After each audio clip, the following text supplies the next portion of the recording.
Welcome to the Property Experts Podcast, where you'll find open conversations, no bullshit attitudes, and deep dive insights from award-winning property developers and business owners, Ben Richards and Jack Jiggins. Together, they've delivered over 40 million in gross development value over the last 5 years and have a pipeline of over 25 million to deliver in the next 18 months. They've built numerous other seven-figure businesses with six-figure net profits around their property ecosystem, and it's by no means been an easy ride. So on this podcast, they'll share their weekly trials and tribulations running multiple businesses, giving you never-before-seen insights into the inner workings of finding, funding, designing, delivering, and selling award-winning property deals, together with golden nuggets of advice through the 5 key areas of any business: marketing, sales, operations, finance, and talent. If you're a young entrepreneur looking to get started, or have a small team but you're looking to scale your business to the next level, this is the No Bullshit podcast for you.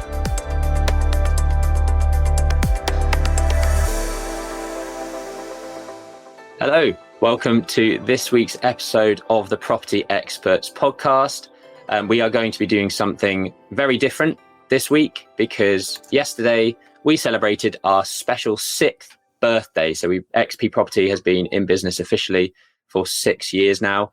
So we thought we'd do something slightly different, and we've gathered questions from ourselves and our team about the last 6 years. And I'm going to be talking you through all of those 13 questions, and then Jack and I are going to be holding up. We haven't seen each other's answers to these. We're going to be holding up our answers and then having a 3 or 4 minute conversation about each one. And hopefully you can learn a lot about our business, where we've come from, what to do well, what to do badly, what you should avoid doing badly, and hopefully take a lot of tips away from this. So we're going to be answering these questions. What would we say are the 3 biggest attributes needed to be a good property developer? Why do you think most businesses fail by this point, i.e. 50% of businesses fail after 5 years, which is a huge stat? What's been our biggest success? What's our biggest failure? What's the biggest lesson we've learned? What would we do differently? What's our favorite project? What's been the biggest frustration in these 6 years? How is it going 6 years on compared to where you thought you'd be right now? What was our first deal together? What's our favorite thing about business? How are you different six years down the line, and how did you meet to just top it off? So I'm going to change screen. Exciting. Up the question, which is, what would we say are the biggest 3 attributes needed to be a good property developer? And we're both going to hold them up at the same time, I think, and see where we go. Ready? 3, 2, 1. Resilience. Nice. So I've got resilience, creativity, and persuasiveness. You've got passion, resilience and solution providing. Nice. I love that resilience is on there for both of us, because I think that is just so important. It's a shit show and it's bloody hard work, so you need it. Completely agree. In actual fact, when I interviewed at my old job in sales, resilience was a word battered around, because there's so many live leads and you have to be willing to pick yourself up when something doesn't go your way. But I actually think that in business, you're going to get more failures than successes. That's just the nature of it. Every day there's 10 things that go wrong against one thing that goes right, and you've just got to learn to live to deal with that, I suppose. Yeah, I actually heard a quote from Elon Musk's ex-wife on something, and he said basically to be an entrepreneur, to be a business owner, entrepreneur, property developer, whatever, you need resilience, and you get so good at to be a good entrepreneur, you need to get so good at being resilient that it's above the threshold of what most people can endure. And those that are successful just kind of get on with it was the sort of, I'm bastardizing that completely because I can't find it now online, but you have to be resilient in business. You have to be resilient in property. I feel like Elon Musk's wife. I feel like our stress levels are more than what most people could deal with. Let me try and find it. What were the other 2 on yours? You just talk about those 2 and I'll find this. Passion is the first one. So, I mean, I always bang on about work ethic, but the issue with work ethic is if you lose interest in something, it's very easy to actually lose work ethic within that capacity too. So what I mean by that is, at school, there was some subjects where I was, absolutely infatuated by learning more. And there was other subjects where I was so dull bored that you wouldn't even be able to force feed the information into my brain. So yeah, passion, I think, is what is left once everything else is, when you're overly stressed, when your resilience is burnt out, when your work ethic's burnt out, passion is the only thing that keeps you going, and it's way more powerful than any of those other three metrics that I mentioned. I am a big believer in work ethic. I think that natural ability is so what's the phrase? Natural ability is always overworked by work ethic. I'm a massive believer of that. It's like the marathon runners out there in the world. Some of them are, genetically maybe not the best, but because their work ethic is up there, it's like Michael Jordan, who was like one of the shortest champions in basketball, but his work ethic was unreal, and it trumped everything else. So yeah, passion. We've obviously talked about resilience, and then the last one is solution providing, which problem solving, basically. Yeah, that was actually gonna be my third one, and then I changed it for persuasiveness. I think that influencing, making friends and influencing people, that type of vibe. I think you have to be able. A leader does that. They're persuasive in bringing people along for the vision. Like from your perspective, from a sales and negotiation perspective, you have to be persuasive in your arguments to get good deals over the line and things like that. So I think persuasiveness is key. And then my third one was creativity. I think we're both quite creative, and thinking creatively about deals, thinking creatively about solutions on site in terms of what can be done. And I guess from an architectural background, that kind of that helps with the creativity. But resilience, creativity, and persuasiveness. And then I found the Elon Musk quote from his wife. So Elon Musk has learned to handle a level of stress that would break most people.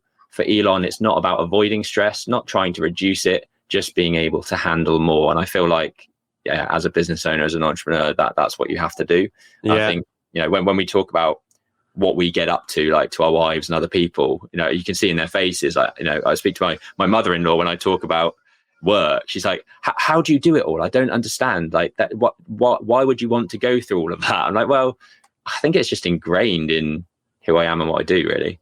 Yeah, completely agree. I think it's actually a Henry Rollins quote, which is basically do what others won't to get what others can't have, which is another great quote. But we did our team review last week, and I asked two of the new people, Amy and Trevor, what their feedback was. And Amy was like, I don't know how you do it.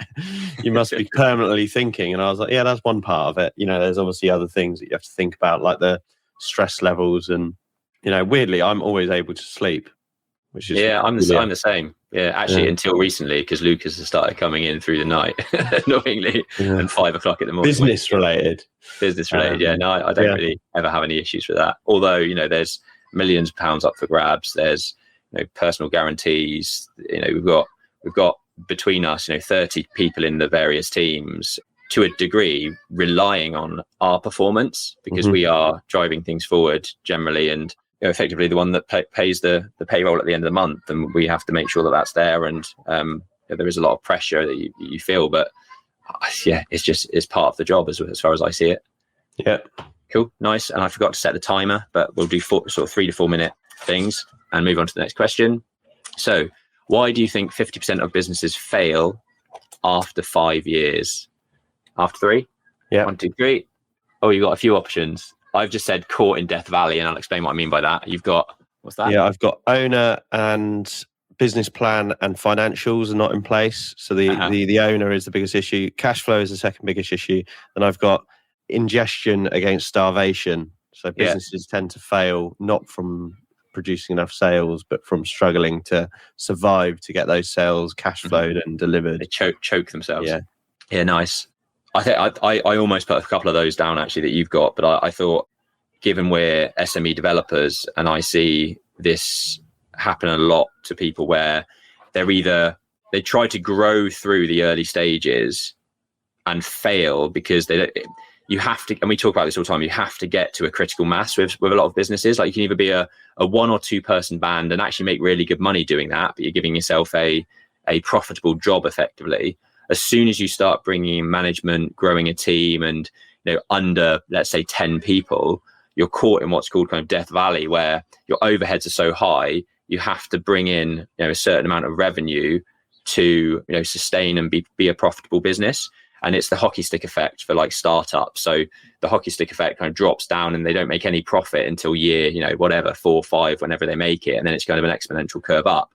That drop at the bottom of the hockey stick is called sort of Death Valley. And it's really hard to kind of get out of. I think that's probably why a lot of businesses go under early, in the early stages. Yeah. So mine were the owner. So I've probably been to 6 talks, I would say half a dozen talks where big business failures, and the owner of the big business failures is sat in front of us. And I think some of the sort of underlying reasons is they didn't have a business plan in place, so to speak. They were just rolling on to the next deal, not analysing. Ben said critical mass. Is it covering their costs? Is it a waste of their time? You don't see, Coca-Cola instructing a marketing company at 2 people is the wrong size fit for their business. And the financial management and planning, believe it or not, out of the people that we've sat in front of that have gone bust, 3 out of the 6, and probably the other 3 just because we didn't discuss it, were probably living on 10 to 20 grand a month personal expenditure. And I think that you can't spend that way if you're growing a business and scaling a business. Ben and I have paid ourselves extremely modestly for the first 6 years. I think we've up until now, our average pay per year is probably like less than 10 grand. And that's just the nature of being a business owner. Business comes first and staff come first and mortgages come first, and then everything else comes to you thereafter. So you've got to be patient with that. And actually, Roger Hamilton always says the biggest business bottleneck is yourself. If you look at massive corporates, or if you look at the Gymshark example, where obviously the owner of Gymshark had to step down from a CEO role because he wasn't qualified for it. He was a 23-year-old kid, and he was actually not letting the business grow as quickly as it could. And then he hired someone else in that had been used to running a monopoly infrastructure business that was worldwide, and it transformed the business. Second point is cash flow. There's 3 things that you look at in any business, and that is profit, cash flow, and risk. Obviously, in development, risk is more prevalent than if you had a service-based business or even a product-based business. But what always happens is a really profitable business can fail on cash flow. That kind of leads into the next point, that starvation isn't, when people start in business, they think, oh my God, I don't know if I'm going to get customers. I don't know if people are going to like this and come in here and buy my cakes from my coffee shop. That is normally not the problem. The problem is actually indigestion, where the business is struggling to facilitate other areas of the business. So that might be operational costs, staffing. It might be balancing your sales versus operations costs. So yeah, I've put indigestion against starvation. I love that one. Yeah, that's a good one. I wanted to touch on the business model thing because that was going to be my top line before I changed it. But when I look at some other business, like my businesses, my wife's company she works for, it's not her company, but it's a recruitment company, which from a business model perspective is amazing. Their margins are ridiculous. But when I hear about some of the ways in which the owners manage the finances of the business and the structures and systems they got in place, or lack of systems and structures and financial management, I'm like, if you were in any other business, you would fail miserably. So you can have the best, having a good business model is almost more important than the financial management. You can actually have a really good business model, still have crap financial management, because the model is there. It can work strongly. If you combine the 2, then you've got a supercharged business model that works really well. But yeah, good one.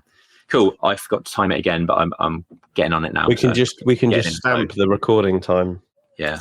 Cool. Point number 3. What's been our biggest success? Start the clock and go. And I've gone project here. All right. Nice. Yeah. I've gone, have you gone surviving. Yeah. Nice. And the team. Nice. Good. Yeah. I wonder which way to go with that. Success. I've gone a specific project, which was St Helens Mill. And that was a project that won Property Deal of the Year at 2 Property Investor Awards in 2022. And it's a stonking deal, one that we found during COVID. Have we done a deep dive on that one? No, we haven't. Maybe we should. We probably should, actually. But we bought it, basic figures, bought it for £1.5 million. We spent no more than 450 grand on it. We had income coming in throughout of it because it's a block of 14 flats that we asset managed, kind of moving people out, refurbishing their asset, moving back in with a higher rent roll. So actually we were able to pay a lot of the development finance and the holding costs with the income that we had coming in. So we were all in for around about 2.1 million pounds. We had it revalued between 3.2 and 3.4 million pounds a couple of months ago. So refinance, got most of our money back out. We've got an asset there, making 190 grandish gross rental. So absolute banger. And yeah, that's my biggest success. Yeah, so mine are surviving and the team. I think that when push comes to shove and difficult times present themselves, we talked about being resilient and resourceful and solution providing. And it's always having that positive outlook. We've been fortunate enough to work with various partners, and in one certain business, I sometimes struggle to bring the positivity back into it and think that we have another option here, and it's to keep going and keep driving and keep being hopeful.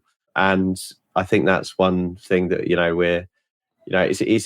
we were in the Ground Up podcast, we were chatting, and apparently the top 1% of podcasts make it because they go past 21 episodes. And if you actually think about it, if your competitors are not willing to do more than 21 episodes, of course they're not going to make it. So it's all about understanding the graph that needs to go in and sticking to it and driving on.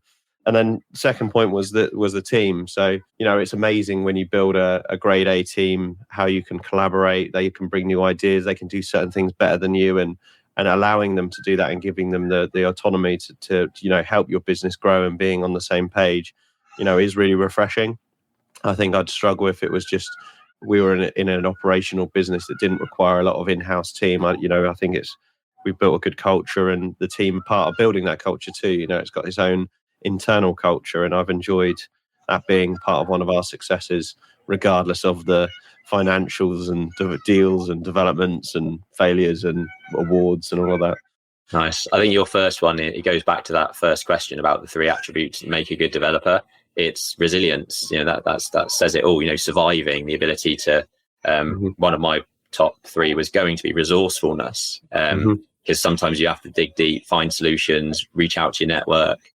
Do things that are very, very difficult. And we've done a lot of that over the last 6 years. So yeah, I think that's a great one. Good. That was good timing.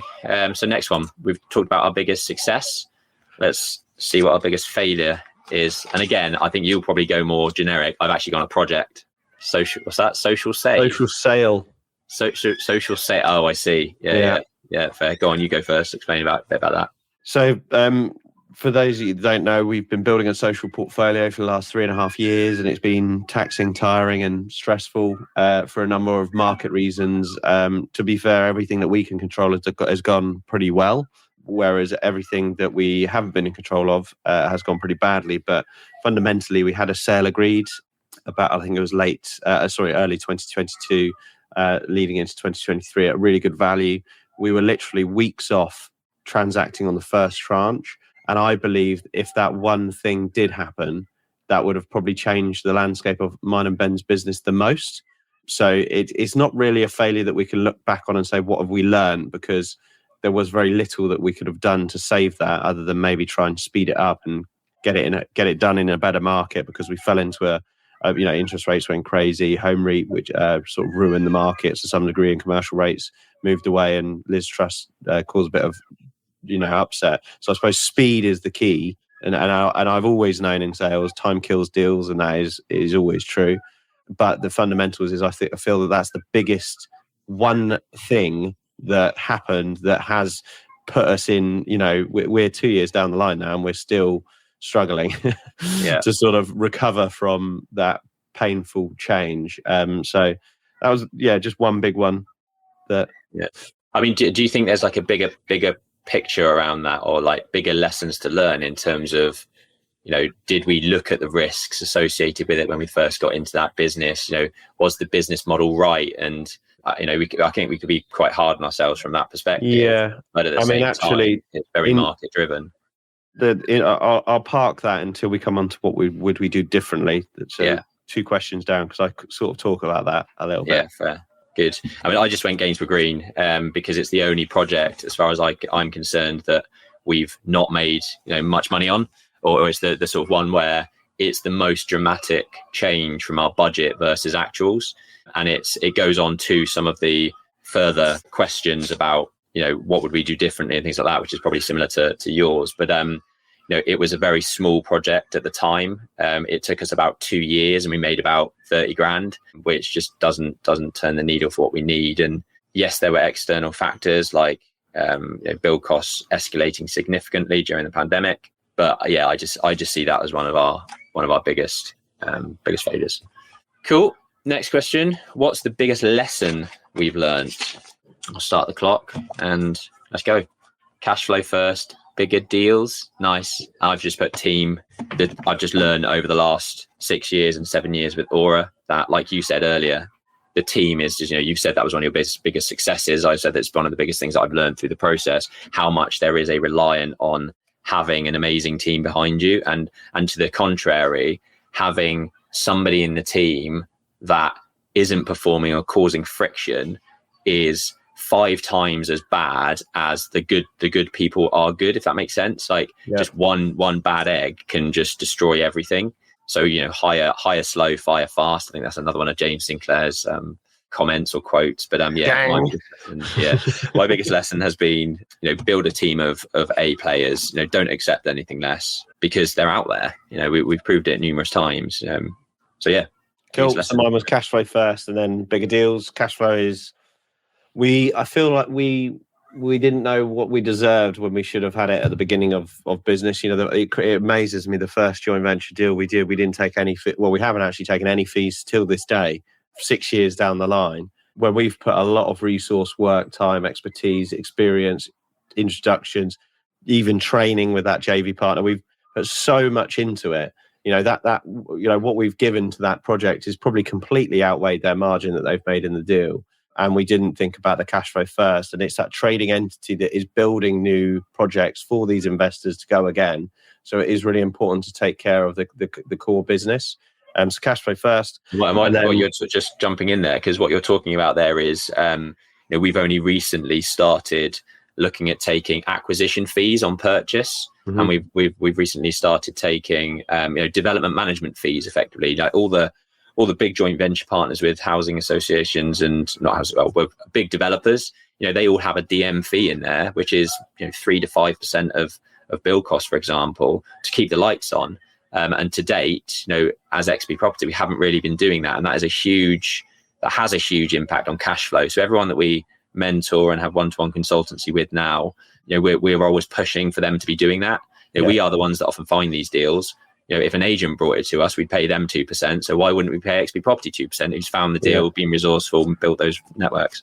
And also that 2% is actually paying for the 600 deals that we didn't secure and we didn't get, and we did waste a load of time driving there, reviewing the site, doing the DD, doing an initial desktop appraisal and things like that. Anyway.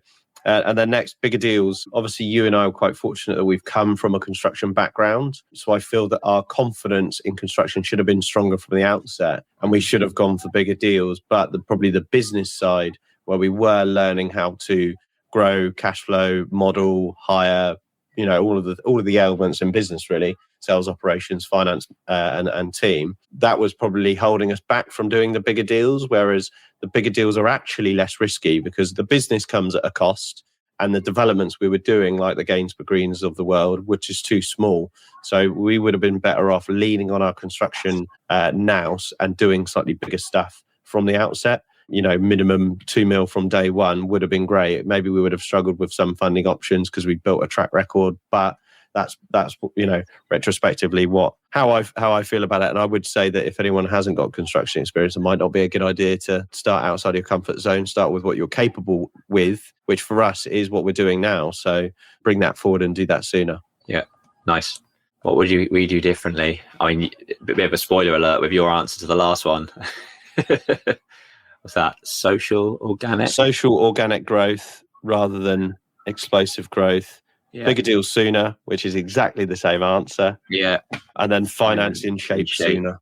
Yeah. I mean, it's you touched on it just a minute ago, and my worst project was the Gainsborough Green, where we're making 30 grand and spending 2 years doing so, and that's that actually might be like if it was just me and it was more like a lifestyle type project, and I'm doing maybe 2 or 3 of those a year, that might be okay for a lot of people. That was actually the first type of project that I did, where it was an end terrace property, got planning approval for a 2-bed on the side.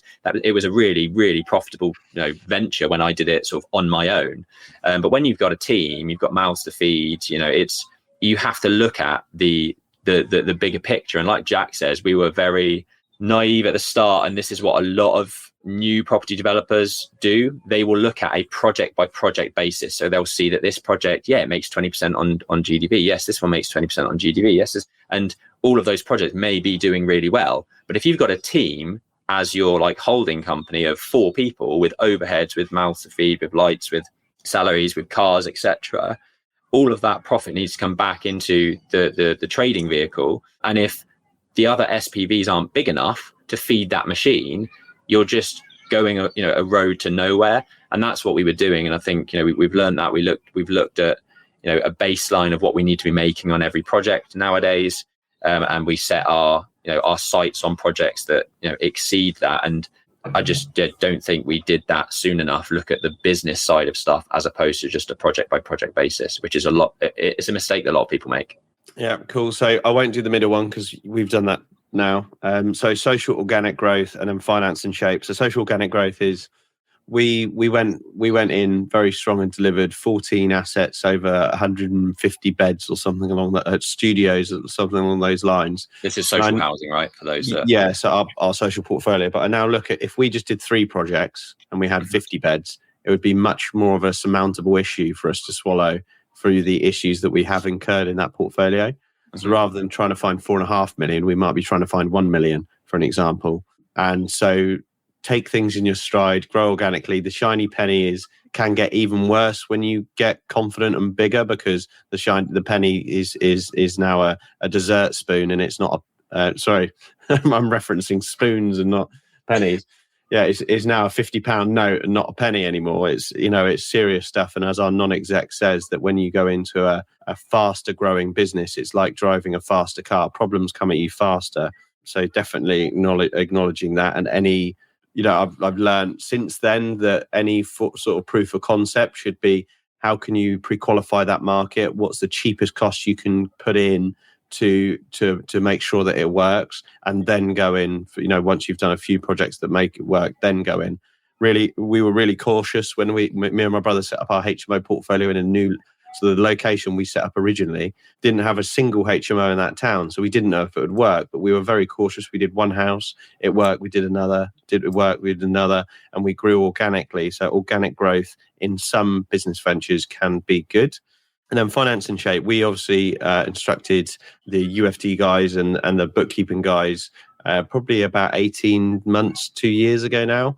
And it's just a game changer for transparency on everything going on underneath the bonnet, and seeing how well the business is running, and seeing, margins, seeing about balance sheets, seeing around how to manage cash flow problems that are coming up in the future, and just get that. I think that should just be like day one. Like, you should have all of that in line the day you set up a business, because it might be difficult swallowing that cost every month and being like, cool, but you have such clarity on finance, is going to enable you to make the better business decisions. So finance in shape sooner. Nice. Yeah, like that one. Cool. Next question. What's your favorite project? I'm intrigued to know what yours is. 3, 2, 1. 3, 2, 1. Nice. So I've already talked about yours.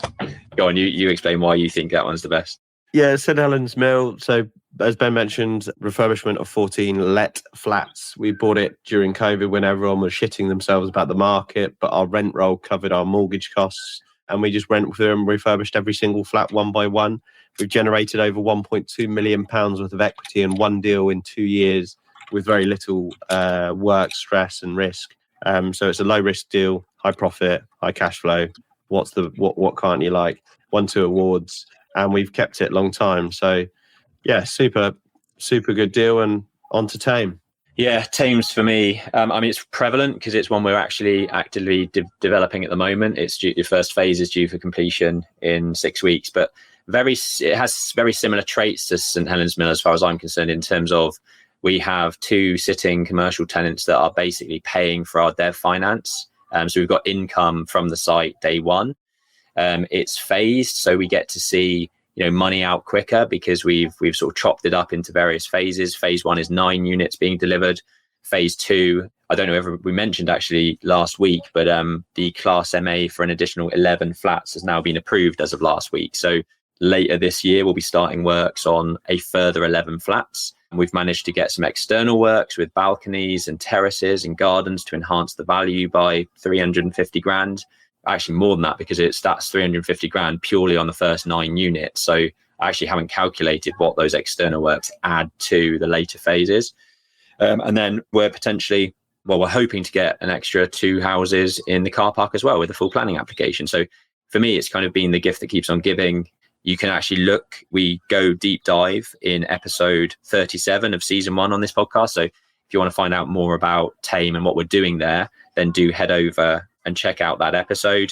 If you go to Homes by Aura YouTube channel as well, there's a couple of videos on there that I go into a bit more detail about the design and the planning process that we've gone through on that project. So yeah, that's why. And from a financial perspective, it's a cracker. I'm really keen to see where it ends up. Obviously, we've got to sell the units first off, and the market obviously is difficult at the moment. So we're going to be launching those next month. So we'll see how it plays out. At the moment, on paper, how it's played out so far has been great. And one of the other reasons actually I wanted to say why this is one of my favorite projects is PD is great, permitted development.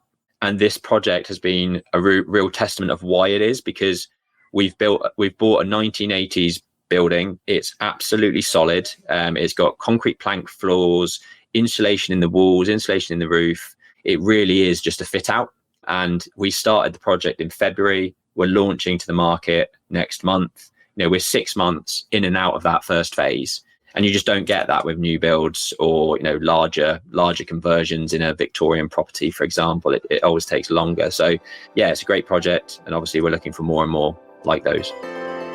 This is just a short message to ask, is your business making the consistent profits you want?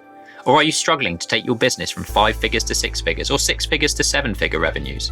If this is you and you want one-to-one guidance from award-winning property developers and business owners, check out our consultancy and mentorship packages at xpproperty.co.uk to book in with Ben or Jack today. Let's get on with the episode. Cool. Next question. What's been the biggest frustration? I'd be surprised if we don't have the same answer on Imagine this. If we wrote each other. Yeah, I'll cross that out and try something different, shall I? I reckon we've probably got the same. Yeah, I mean, I did 3. Okay. Middle is Aparo. Yeah, nice, Aparo. And I see your top one is planning, which, to be honest, is just a constant frustration. So yeah, I do want to spend a bit of time talking about the last one, which is working capital. Yeah. It still, my mind baffles me, and I talked about this on the Ground Up podcast the other day. If I set up a company like Shiwi, where it's like a urinal thing for a woman, and I went to market with a proof of concept, which is like a prototype, and there was no proven market because it's never been sold before. It's a little plastic thing, and I want 5 million quid to take it through production, R&D, to take it to market, marketing, build a team. I want an office of 100 people because this is going to be a worldwide phenomenon. You'd get money thrown at you with no security, no guarantee of market. But if you run a development company, it's almost impossible to raise working capital externally, even if you have 6 really successful deals that you're working on, and you just need to sort of grow that to get there.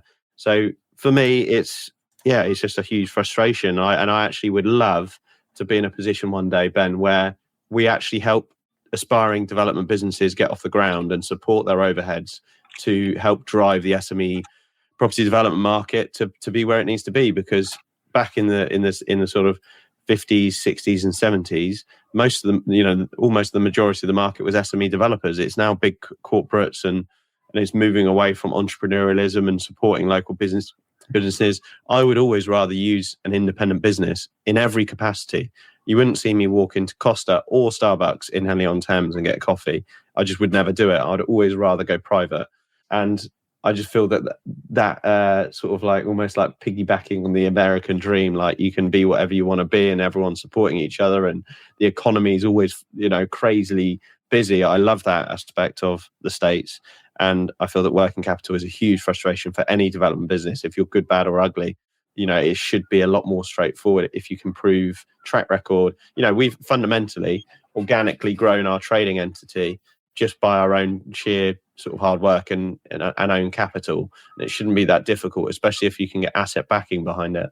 Yeah, nice. We've touched on social portfolio, which is the Aparo stuff. But yeah, for me, that's been a massive frustration. It's where we've had to dig deep for, talking about that resilience and resourcefulness and, using your contacts and your skills and knowledge and understanding. And it's been a real ride. And no doubt we've learned so much stuff through that process.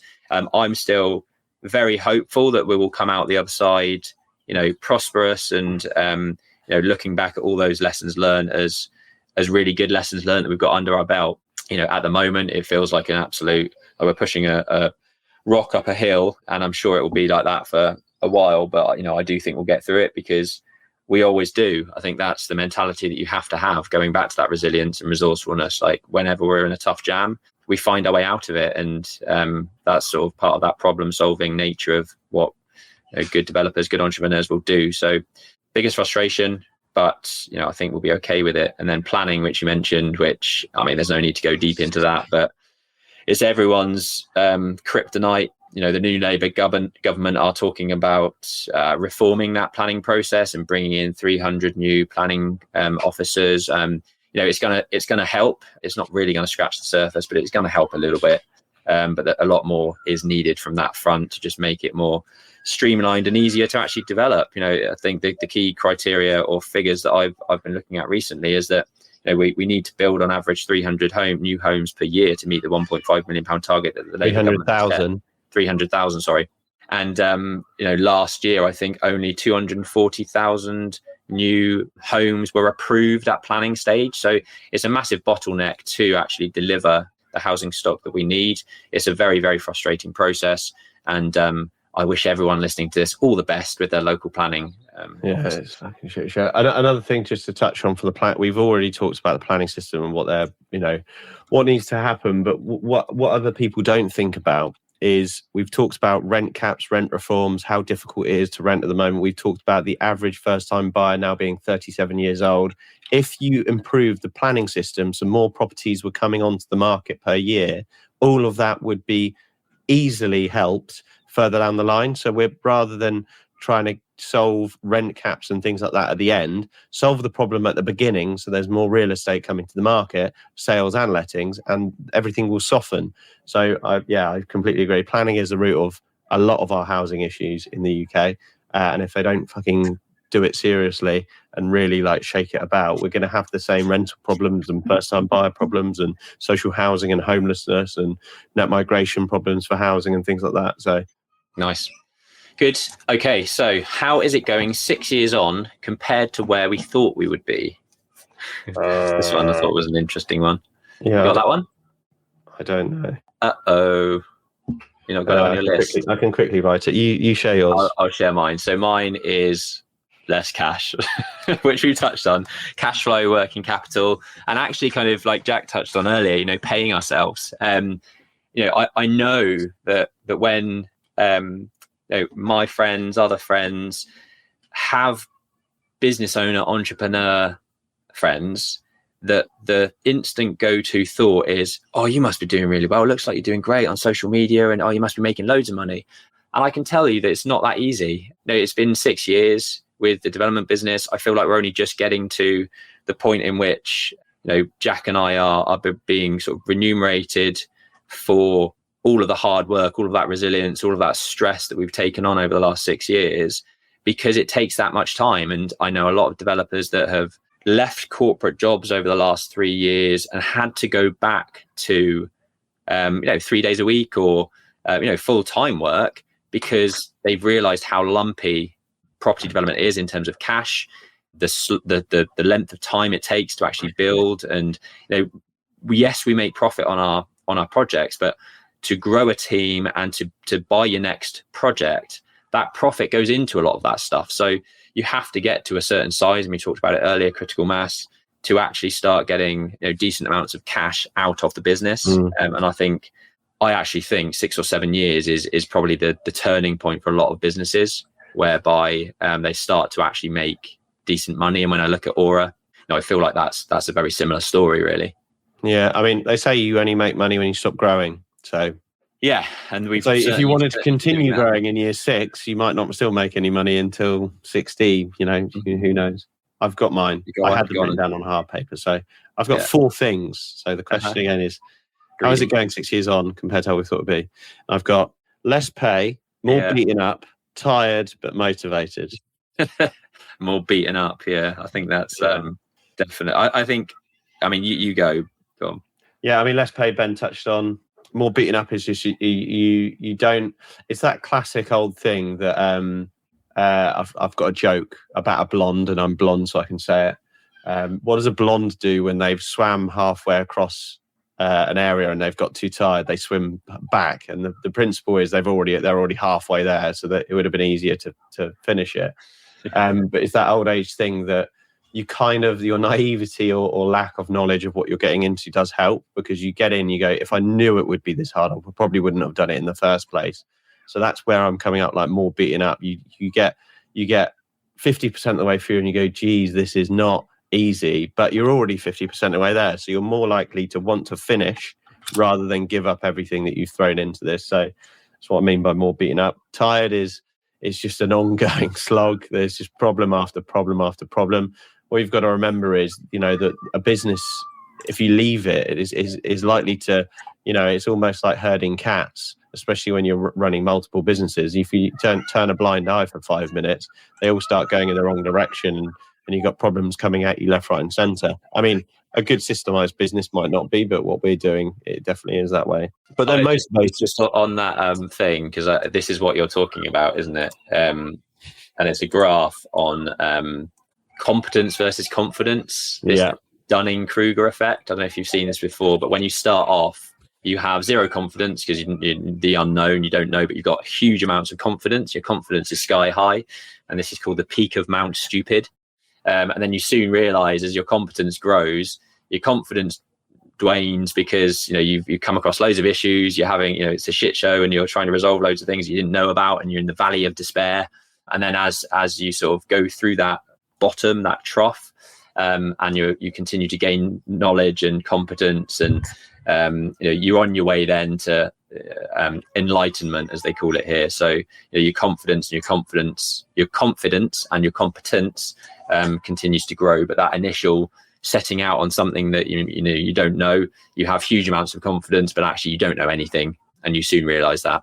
Yeah, I mean, my next point, which is motivated, kind of ties in with this. Like, what we have realized is we are good at what we do, and we do have a good team, and we do have what it takes to get to that, where we want to be. So the motivation is, although we get battered and bruised and beaten up, we've proven that we're resilient. We've got the ability to do it, and we're I believe well foundation to get to where we want to go.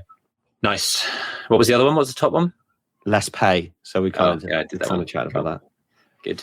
Nice. So, what was our first deal? I don't really need to show this, but I did write it anyway. So Seafield Court was our first deal, and I think there was a case study video that I did back in the day with Candle. I'll put it in the description below so people can go and watch it and get a proper understanding of what we did there. But it was always interesting to look back as to where businesses start, and it was a project in Reading, which was a semi-basement of a block of 6 flats, and we got planning approval to turn it into an additional 2 flats in that lower basement section.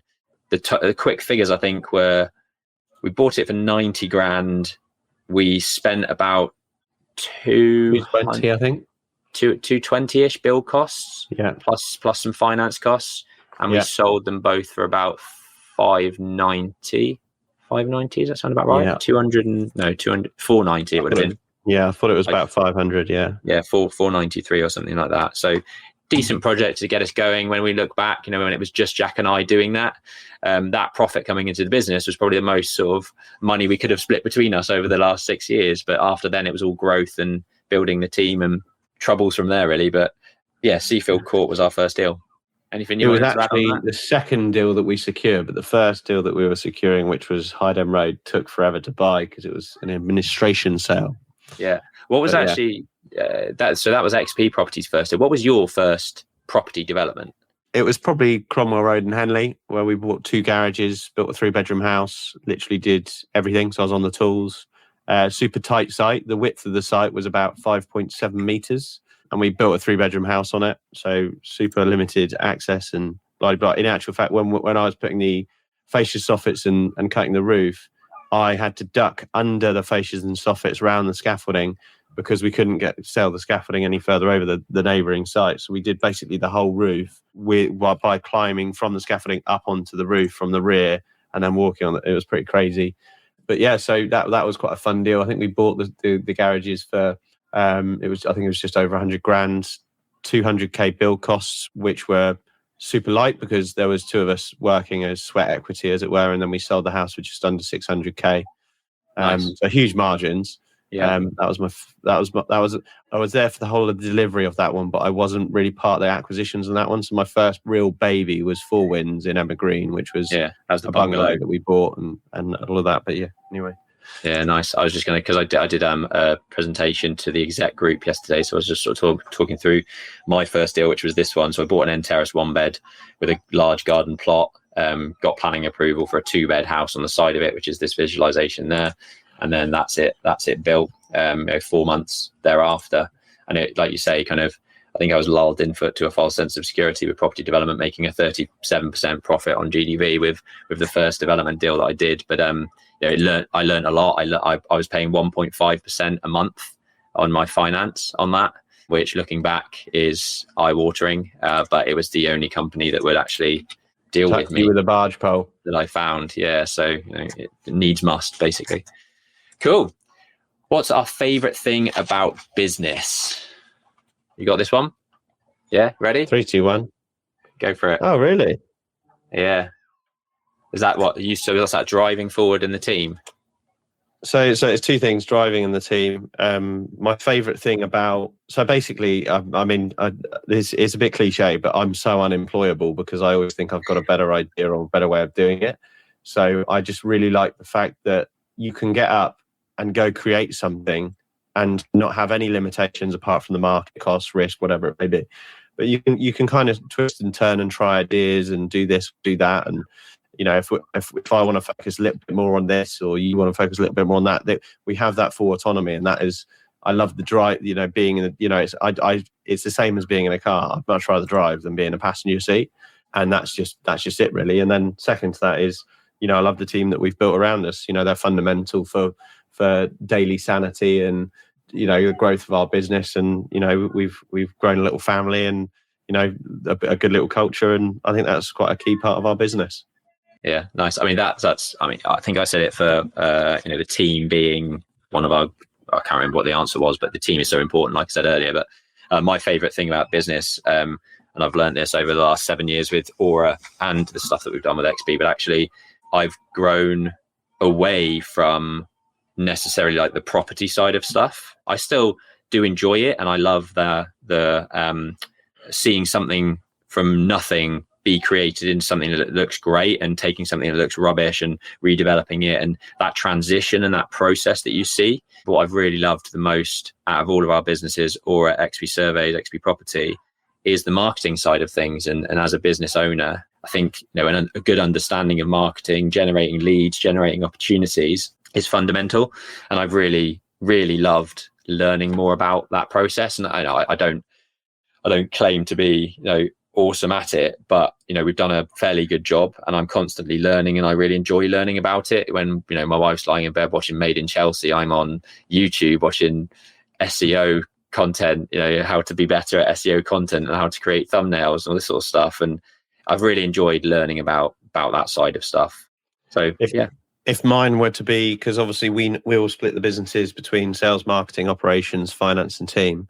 I think if mine were to be a section like yours is, it would be sales. Sales, yeah. Still, yeah. Just through and through. Negotiating and just love the chase. Yeah. I think, to be fair, like that's been really good in XP Surveys for us, because you're looking at ways from a sales perspective. Like, we've now got a BDM on board, and I, to a certain degree, might have been a bit lazy on the sort of inquiry route, trying to use more like digital marketing understanding and like sat at my desk, what can we do to generate leads? Whereas you're like, get out on the ground, speak to people, pick up the phone, that more sales kind of approach, where it's like there's push and pull marketing, isn't there? There's push, which is the sort of stuff that you do, where you're trying to outreach, and then there's pull, which is that digital, organic, PPC, trying to pull people into your business. And I think actually having both of those skill sets has been quite good. We're still obviously learning, but I feel like we're in a good place now where we've got a bit of both of that. Yeah, cool, good. How are we different 6 years down the line? This will be an interesting one. I've put more structured and more deliberate, and you've said less naive, willing to say no, and wiser. Got the grey hairs and the receding hairline to deal with it. Cool. Yeah. Go on, you go first. Yeah, I mean, less naive. I think that, all the time people, I speak to friends or even the wife about business ideas, and I'm so like unnaive to it. I'm like, no, that won't work. Straight away, I'm like, you need to do this, this, and this. Otherwise, it's not worth doing. And I feel that back 6-7 years ago, I was, eager-eyed and small-brained. I would, be so excited about every opportunity and be willing to talk it through. But I'm now, I literally say, I was chatting to someone the other day. I was like, that's a pointless business model unless you turn over 2 million. Do you want to do that? And they're like, and it's for me like the fluffiness is gone, the naivety is gone, but it was essential and fundamental to get us where we are. And there's still naiveties. I mean, Aparo is a clear point of that, and you're never unnaived completely, but less naive in the development and investment space, willing to say no.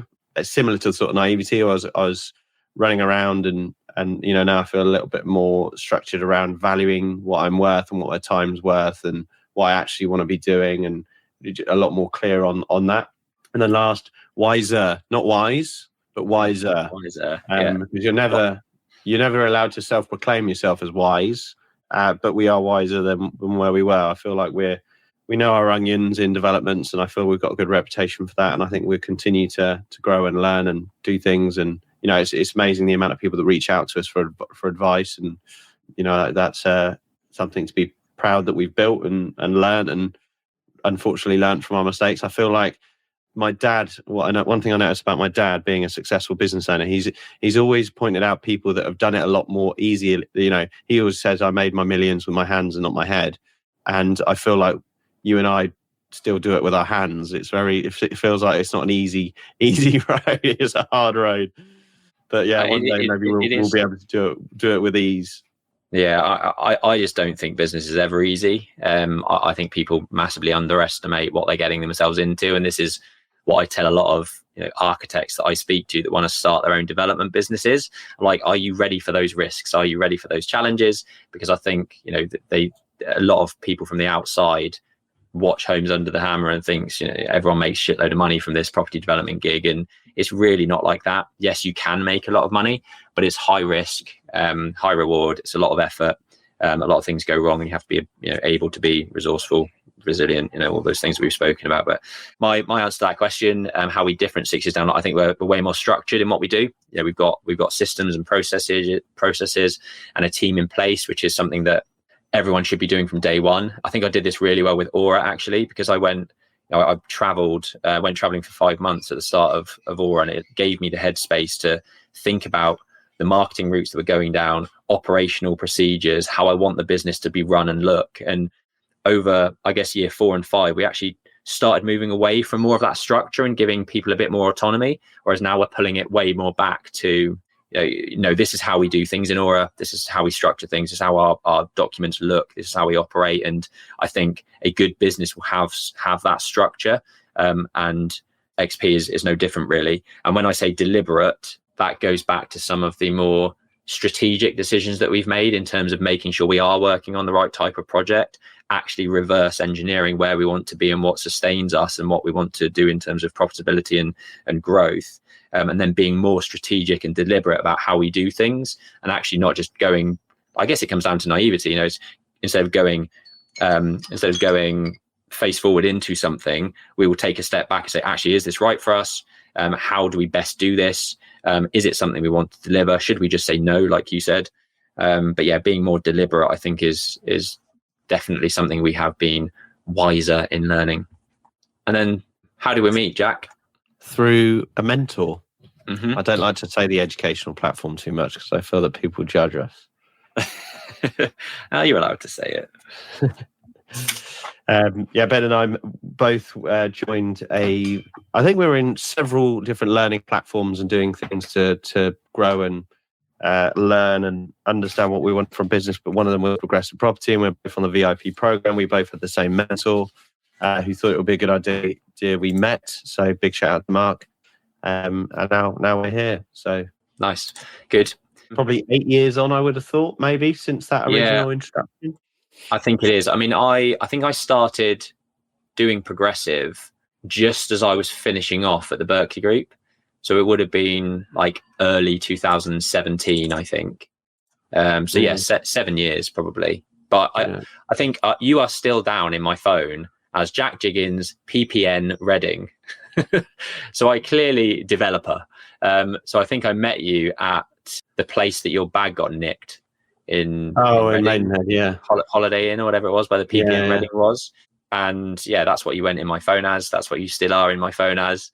And that would have been probably 8 years ago now. Yeah, crazy. There you go. Nice. Good. Perfect. Well, I hope everyone's enjoyed that little, different special 6th birthday episode about the things we've learned and gained. If you have enjoyed it, please comment down below what you like the most. Please like and share with just one person if you've got value from this. We do want to push the podcast as far and wide as possible. We'd love a rate on Spotify and a review on Apple Podcasts, please. And until next time, have a good weekend and speak to you next week. All I was going to say, if you feel like we've missed any questions off, ask them in the comment section and we'll come to them next week. Yeah, good idea. Nice one. Cheers, everyone. Bye now. These live Q&A episodes are all about helping you grow your business and build a property portfolio that provides financial wealth. If you have specific topics that you'd like us to discuss, make sure to comment on the platform you're listening on or email info@xpproperty.co.uk so that we can discuss your topic in future episodes. And if you found these conversations valuable for growing your business, make sure to click that follow button, and we'd really love for you to tell just one person about us. Thank you.